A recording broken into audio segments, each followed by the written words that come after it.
Making guitar simple.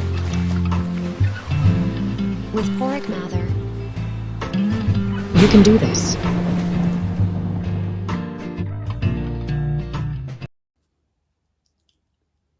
This video is for anyone who is, say, 4 to 10 weeks learning guitar, especially those of you working from my guitar books. When you're learning chords, it makes much more sense to learn at least 2 at a time. If you pause this video and place your capo on the first fret and work on the skills with the capo on, and when you've cracked the skills, then you can take the capo off and it'll be so much easier. So please pause the video now and put your capo on the first fret.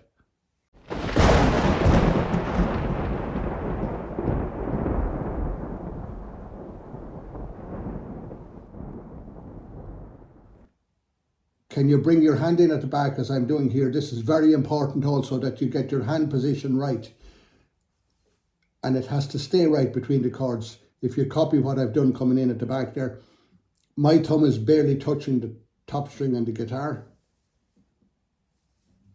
If your hand is small, you can get to about here, that would be okay, but ideally long term there. Can you get a C chord? From there, can you bring your first finger up to the 5th string, 2nd fret, and take off your 3rd finger? E minor. Did you see how easy that was? To go back to C, 3rd finger back on, 1st finger back to the 4th string, 2nd fret. And watch the 2nd finger carefully here. It's not moving at all. You will also note how the thumb raises from the knuckle on the E minor, because this is an E string. We want it to sound on the E type chord, but not on anything else. So it's muted on the C. Do you see the way it raises up?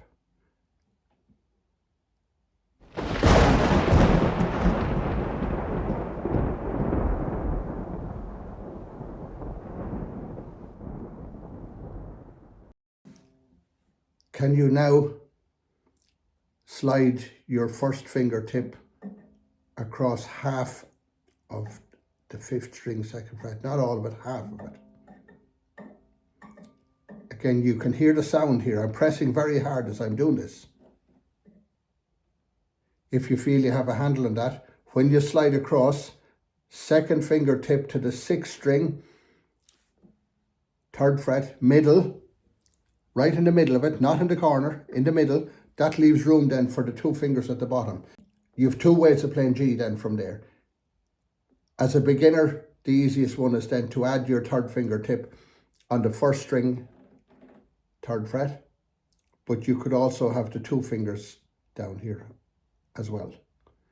Once they're on, you would release this finger then to mute. This string does not sound in almost all professional recordings. The G sounds much, much cleaner. And also that G. Okay. You don't need the 5th string. Makes it much easier, particularly when you're changing to D's and C's. First finger back on, and can you pull it back, and you will see how much easier it is to get back to E minor. So there's the E minor to G change. I'm doing the easy G if you're a beginner, which is that one. Slide back to E minor, cross to G. And that makes that chord change much, much easier. So you're working on 2 chords. We're actually working on 3 chords here, E minor, and we also have the C. So here's some difficult chord changes we've made easier.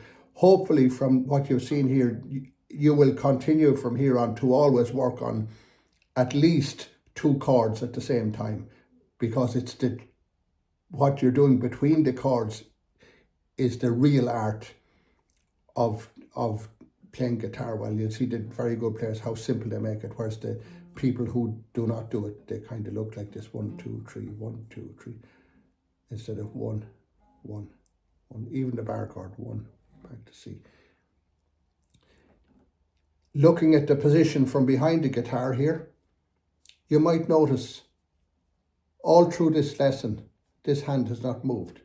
Here was the C, here was the E minor, here was the G. A tiny bit for comfort, that's all. Again, if you watch people who just learn guitar chords, they're like this, and then they're like that, and then they're like this and this. There's no need. If you watch me playing here, watch them.